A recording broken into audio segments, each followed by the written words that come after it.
If you're an interior designer, you absolutely should be reaching out to be a guest on what? Podcast. Don't believe me? Stay tuned. Hey there, Mischa Zvegintzov. Welcome to the show. How the hell are you?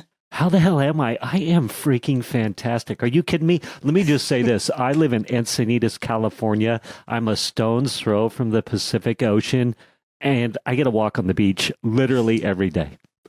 Wow. All right. Well, this is over. I'm too jealous to carry on this conversation. So it's been nice knowing you. And how did I pronounce your last name right? That was incredible, actually. I'm going to say you were in the 99th percentile of. Wow. Yes.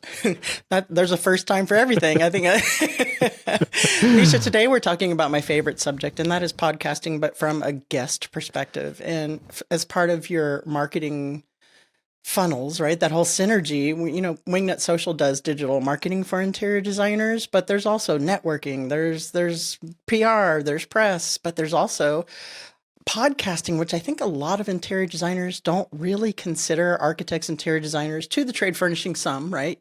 For interior design podcasts. So we're going to talk about that. You're an expert in this spot. And I just want to say right off the bat, what would you say to that interior designer listening right now and is like, I don't want to hear this because I'm not going to be on any podcast. Why are they making a mistake? Oh my gosh, because podcasters, people who have podcasts, have direct access to the people that we want to speak to. And that is literally almost any podcast. If you think about it, we could even think about your podcast, for example. Obviously, you're getting interior design people that are listening, right? But if we have that Venn diagram on there, there's probably professional women that are listening to your podcast, right? Because the professional women fall into interior designers, right? So anybody that's trying to reach a professional woman, for example, should be trying to get on your podcast to speak to that professional woman. Does that make sense, or did I butcher that idea? I think we do have some bleed over, right? So, but we're mostly a B2B podcast for other interior designers. So I could see where it would be like really strategic and helpful for referrals and networking, especially in your local market. Maybe you are X amount of interior designer with a certain aesthetic and you don't want a certain project or it doesn't apply to you and you can refer it to another interior designer. It's good to build in that network or social group in your local area, right? Because most interior designers that they are serving a sphere around where they physically are. Yeah. Right? Yeah. Well, so let me give you an example. If I was an accountant and I loved working with professional women, like that was my niche, I would be hammering you to be on your show. Said with love, not maybe happens. Hammering's the wrong word, right? It's okay. I get a lot of hammering. Yeah. I mean, they're over and above the call to action. I think most people think of the call to action, right? So they go, well, I focus only on my local market. So why in the heck am I going to get on a podcast that is national or in a different market? So over and above the call to action, you do have the SEO, it's escaping the backlink. Me. Yeah. All that power, right? And you're basically just building your authority and thought leadership as well, which is incredibly powerful. Like all of your interior designers have websites, I'm sure. Yeah, of course. As seen on. They want the as seen on. I would want the as seen on. I do want the as seen on, right? So you're just building your thought leadership. You're building your credibility. You're getting the SEO backlinks. Even if you're focused on your local market as well, we should all be building our email lists. That's true. And to your point about SEO for the uninitiated, or if you're unfamiliar what that is. So when you do something, or if someone shares your blog, or if they share a link to your website, depending on the strength of that referring site, it helps to build your health, your website health, and your authority, your domain authority. So in the long run, you should show up higher in the search results page when people are looking for an interior designer in your area. So that seems that at the very minimum, right? Getting backlinks. That's why you see these people. I'm sure if you're listening, you've seen people reaching out saying, "Oh, I love your work. I'd love to share a blog on your website." 99 times out of 100, it's not worth doing. But that's why you're getting that, because they're trying to build that backlink authority for their clients. So that's a really good point. So thought leadership, influencers, building backlink, Google Juice. How would an interior designer, or should we not even be approaching it like this? How would an interior designer or in a service-based business appeal to interior design clients, to that bottom line? Like, I want to do a podcast and I want to get clients from it. Is that a thing? Are there podcasts that would help them do that in their local market? Absolutely. I am in San Diego County in California, Southern California. So we've got Encinitas, Del Mar, La Jolla, San Diego. As far as cities, San Diego County is gigantic, and there's plenty of localized podcasts popping up that focus on the local market, that focus on that. So you could tactically start. You could literally Google. If I was living in San Diego, where are you? Are you in? I'm in Maryland. I'm in Southern Maryland. Maryland. So any of your Maryland audience, they could Google Maryland podcasts. They could start there, Maryland podcasts, things like that. And then they could start. I didn't even consider that there would be localized podcasts for like that. That's a really good idea. And is that all they're using, are the search engines to find those podcasts? Is there another tool? Or okay. Great question. So you can always just start with Google, right? So Google it. So if you're like, I want to go speak on marketing podcasts, I don't care where they are. You could Google top marketing podcasts or marketing podcasts, or you could Google professional women podcasts. Again, the sky's the limit. Right. You could also Google Maryland podcasts, San Diego podcasts. You could go to Spotify and Apple. Those are the two biggest podcast platforms out there right now. And you could literally put Maryland in the search bar of Spotify or Apple, and it would start listing them. Spotify's the best. It just keeps refreshing too, and you keep scrolling down to see more and more podcasts.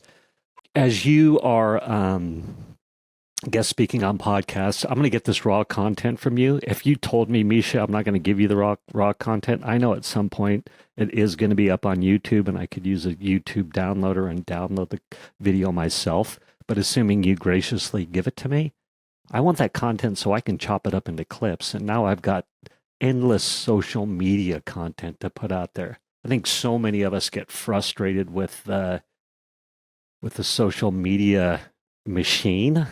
I know I do. And guest speaking on podcasts is such an easy way to get half an hour of long form content that you can now chop up. You can have your team do it. There's AI websites that do it, that auto chop it up, like Opus Pro is a great one.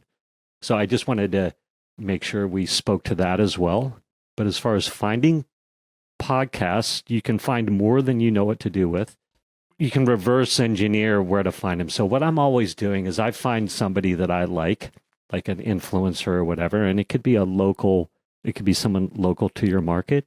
And then you start scrolling through their Facebook feed and see what summits are they speaking on, where are they speaking, where are they talking. And then if there's a summit, then great. Now you've got all those summit speakers usually have a podcast of some sort. I'm sure that there's interior design like conferences. Oh my God, yes, a lot. Right? And then a huge amount of people that are speaking at those conferences these days have a podcast or have a platform of some sort. So you just start finding them that way too. Like if you start thinking outside of the box just a little bit, you can start finding tons of podcasts to speak on. Then it's a matter of finding the email address. How are we finding their emails or their contact? There's got to be a tool. Yes, there is. So every podcast has what's called an RSS feed. And this is a little bit of technobabble. Okay. And anybody listening, just know You don't need to know how or why or what, but every podcast has an RSS feed. And if you find that RSS feed on 95% of the podcast RSS feeds, the email is embedded in the RSS feed. So you can go to a great site. It's called Podcast Addict. This is actually how I found your podcast. That's how you got my email. That's how I got your email. Indeed. And pretty sneaky, sis. Yes. You know Tim Ferriss? You know who Tim Ferriss is? Of course. You can put Tim Ferriss, the Tim Ferriss show in there. And I believe the email that comes up for him currently is Tim Ferriss. He wrote a new book, I think it is. So his email comes up. So you could literally pitch Tim Ferriss to speak on his show right now. Anyone listening could go, hey, all right, Tim be right Ferriss. back. Yeah. So you go to Podcast Addict, type in the podcast name. The podcast will come up. You just click on RSS feed, and then you just look through the RSS feed and find it. Now, if somebody wants to skip all that, I created what is called the podcast email finder. You can literally type in podcastemailfinder.com. It's in beta. It's free. I use it all the time myself. And it goes and finds the RSS feed and pulls out the email address for you. So you literally just type in the podcast and it'll spit out the email. And I've got a super simple pre-written pitch for you to send. So you don't even have to overthink what that's to a nice send. segue, because I'm going to ask you about, okay, so now we know the who, the what, the why, even the where, I think we covered.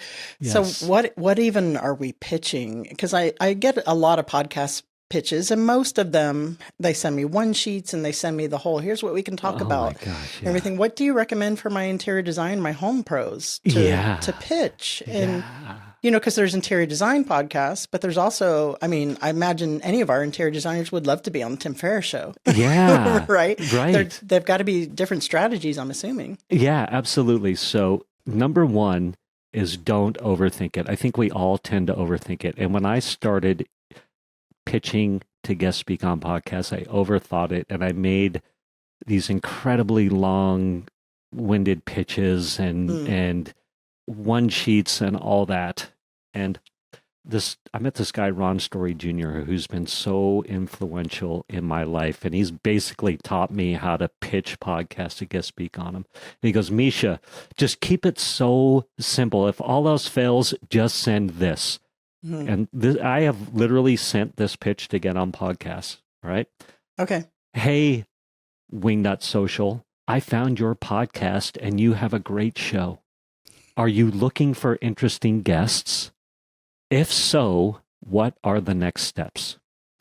And then that sounds familiar. Yeah, and then hit send. And then somebody will go, yeah, I am looking for interesting guests. What do you want to talk about? Or things like that. And then you can just start giving what the podcast host asks for. So that's whenever I start overthinking what to send, I send that super simple pitch. Nowadays, what I send is 2 or 3 sentences. It says, hey, I found your show. Great show. I see your audience is this. Yeah. This is how I can serve your audience. My pitch to you, I wish I had it in front of me, but was probably something along the lines. It was, yeah. Yeah. Hey, I'd love to teach your audience how to, get their... And I got to be honest with you, Mischa, it's probably why we're speaking right now, because a lot of the pitches that I get, and I'm usually the one going through them, they're just too long. Too long didn't read. I don't want to read all of that. Give me the value proposition pretty right away. Maybe a one sheet so I can see if you have media experience or whatever that looks like. Yeah. I like that a lot. So the interior designer that's out there listening to this is like Susan McNuggets, and she's thinking, I'm too small time. I don't really even know what my value proposition is on that. How do you even come around to determining what that is? Yeah. They know they do interior design and they do that really well, but to be in a media situation, what kind of line, what kind of brain path are they following to figure this out? I love it. So let's say that you want to work with business customers. Let's just put a couple buckets out there. Business customers, or like B2B, or another bucket might be you want to pitch wives and you want to do interior designs for homes, right? Or we've got these different buckets, right? Right. So let's say I wanted to pitch entrepreneurial work from home moms. Yeah, good And one. there's all these great podcasts out there for that, right? And Mhm. so you could say, hey, I'd love to teach your audience how to design their workspace for maximum efficiency as a work from home entrepreneur, Yeah, right? Something right. simple like that. And then great chance the host themselves are like, well, gosh, I want to know how to do that, right? Yeah. A lot of my guests get on the show because I personally have questions for them. Yes, that's exactly right. So just Not, think of it yeah. that way. Think about or if I was pitching business, if I wanted to do interior designs for small businesses, let's say, right, for their, I don't know, Yeah. restaurants or who know, whatever, you can pick your niche and Sure. then be hey, I'd love to talk to you about the 5 steps to make sure that your interior design is maximized for the customer experience or to extract every dollar out of their pocket or Right. whatever And you that want. exists. There's so many hospitality B2B podcasts. And I just want to back up a little bit there because some of the interior designers listening, and you know who you are probably like, I don't want to teach anyone. I don't want to DIY anyone how to do their thing. I'm, high end. People hire me to do this for them. That's not my shtick. And if it is your shtick, let's just leave it at there. But I'm here to tell you that when you are a thought leader and you give away some of your creativity, your methodology, the way you do things, it builds that know, like, and trust. And those people who aren't about to do it their damn selves are like, wow, I really liked Susan McNuggets. I loved what she had to say. You know what? Let me pick up the phone and just have her implement that and then more. Right. So don't poo poo that necessarily. Absolutely. And then you actually, when you start having those conversations on podcast, your genius is going to shine through and people are going to see that and go, oh my gosh, I want that. Yeah. Yeah. Oh, yeah. 100%. Or I loved her energy or his energy. And that this is someone I would feel comfortable inviting into my home for sure. Absolutely.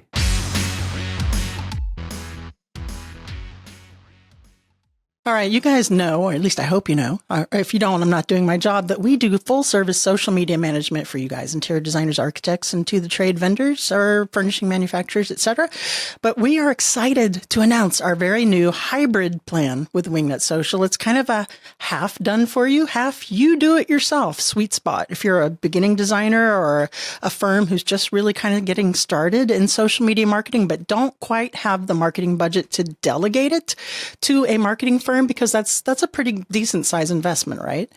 This is our hybrid solution, and it's perfect for busy designers who the power of consistent professional content on Instagram. You've heard guest after guest and client after client say how they're getting leads from Instagram, right? But you have that overwhelm. You have no idea what to post, when to post, what the hashtags and captions should look like for a value proposition, a mix in order to reach your ideal client. Well, ta-da! Introducing the hybrid plan with Wingnut Social. You get a monthly content calendar where we create the content for you and you post at your leisure on your own time with our guidance.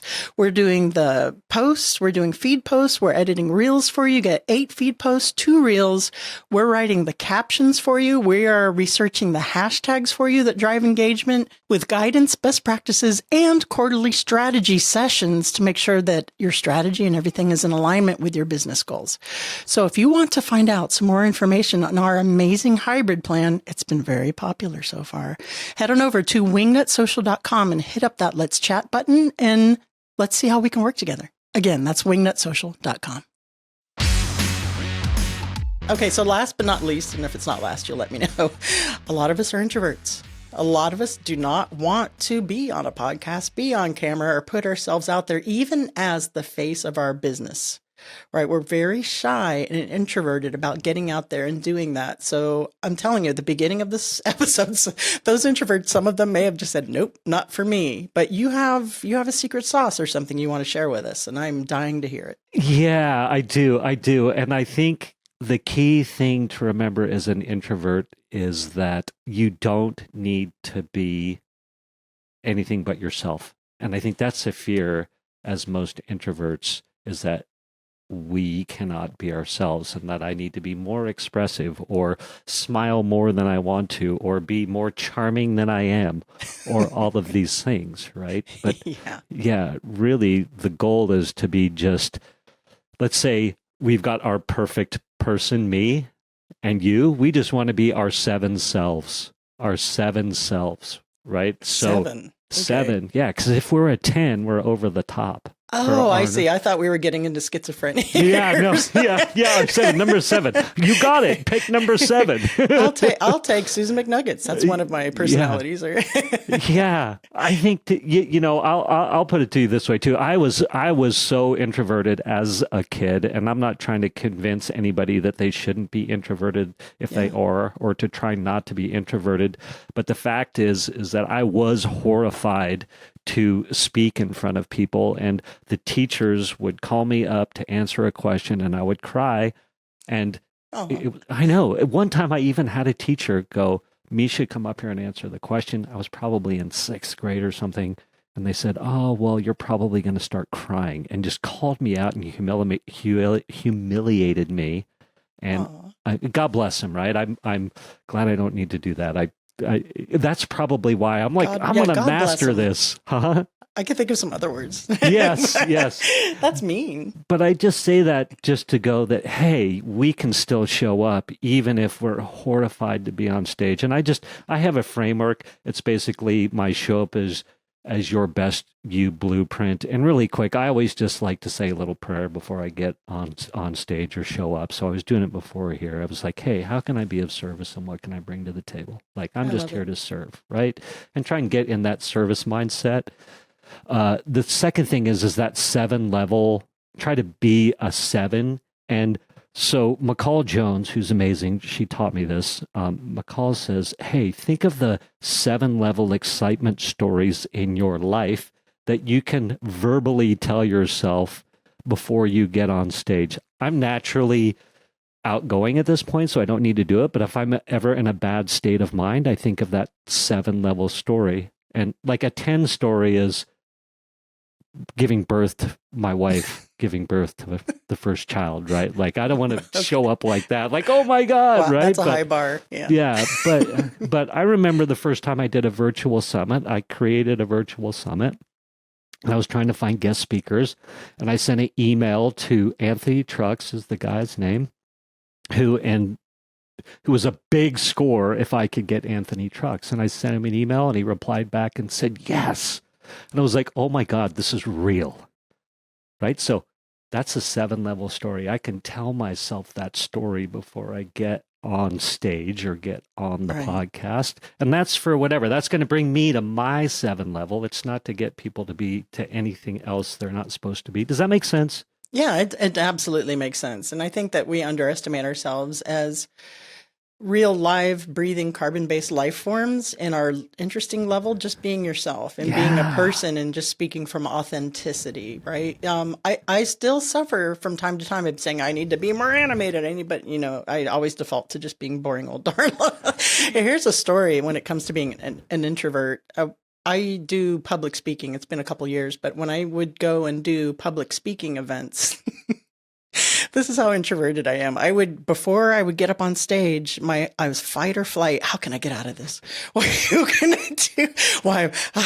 And then get out there, and then you really does ease up after a while, and you do okay. And yeah, you're going to be nervous. There's nothing that's really going to say, you're going to be calm as a cucumber. Nerves are normal, but if you are just yourself and just take a deep breath and just kind of relax and talk to people as though they're your friends, that really does help. So don't have paralysis by analysis on that. Just do the thing. Absolutely. And I like to say too, if you're like the hide behind it, I shouldn't even say hide behind, but let's say you're a wear a hoodie and dark sunglasses person, show up on the podcast with your hoodie and dark sunglasses. You know what I mean? Like just be you, show up and like you're going to play some rounds of poker. yeah, right. Exactly. And then I'll give you a couple more little tips. So, and Sure. This is for anyone listening. And I was in sales forever, telemarketing. I literally made 1 million phone calls. This is back in my, 4 or 5 lives ago, but super successful.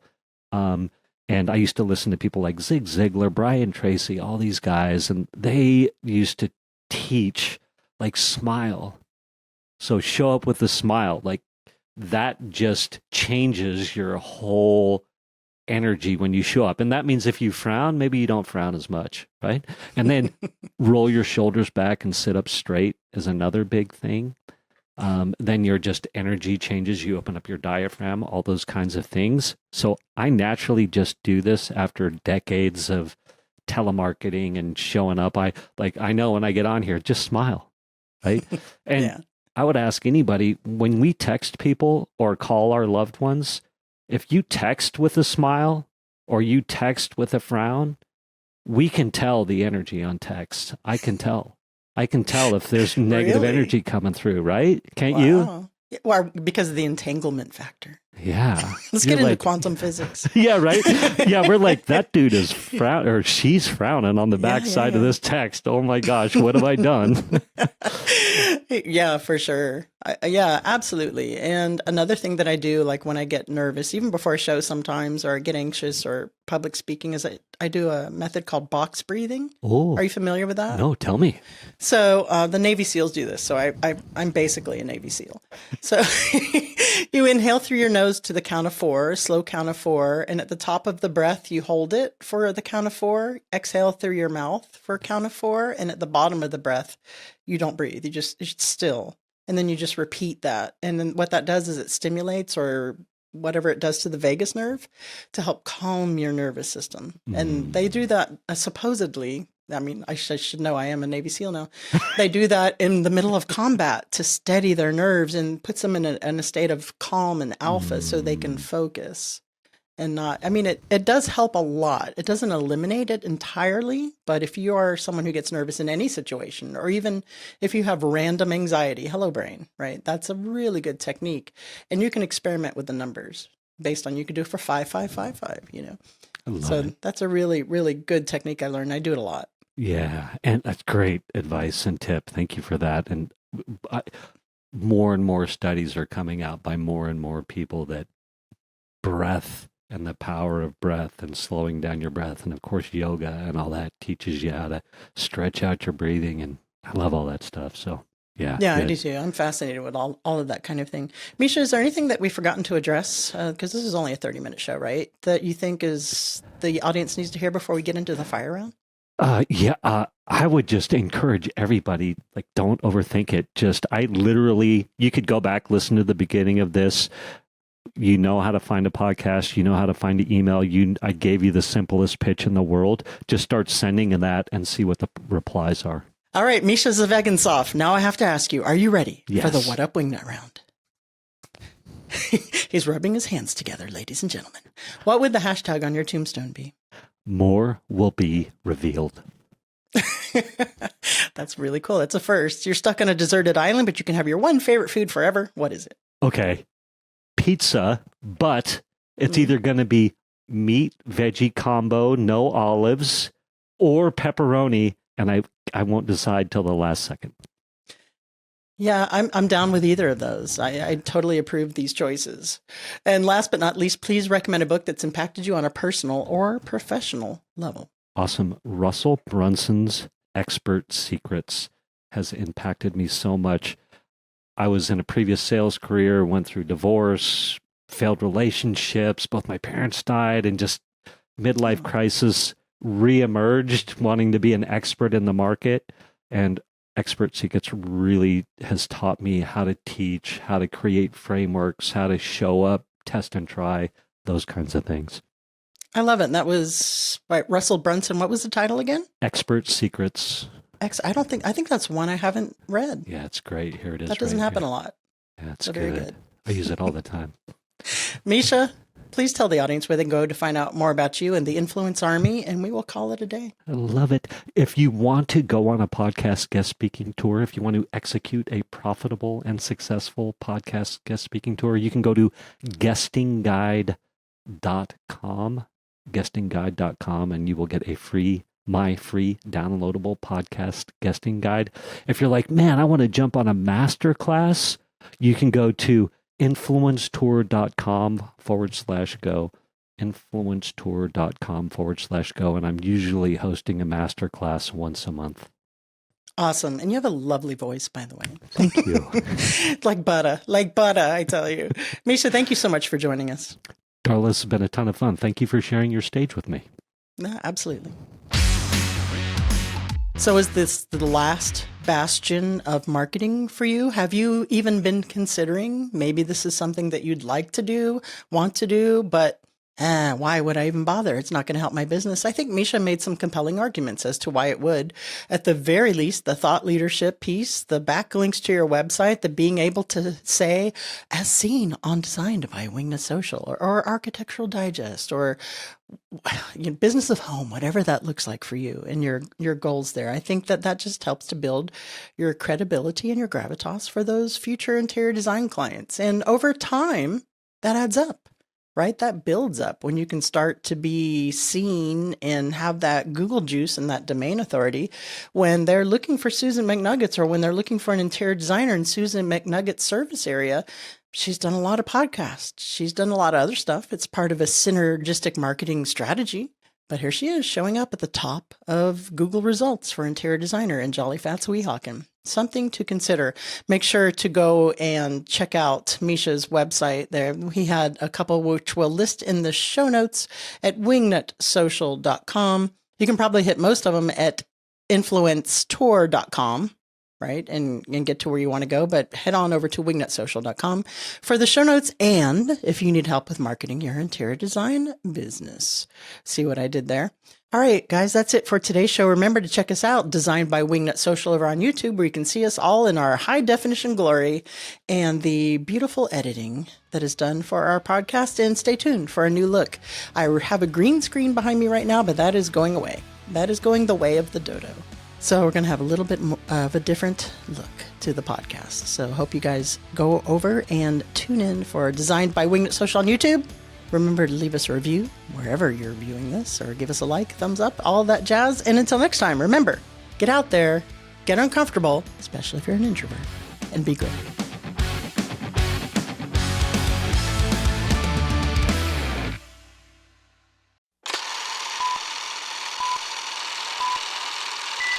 If you're an interior designer, you should absolutely be a guest. If you're my hair, I can't do any. I have wavy, straight, and curly hair. But before I get into my conversation with today's guest, my chair just broke. Wow. The whole ring came off where I put my feet.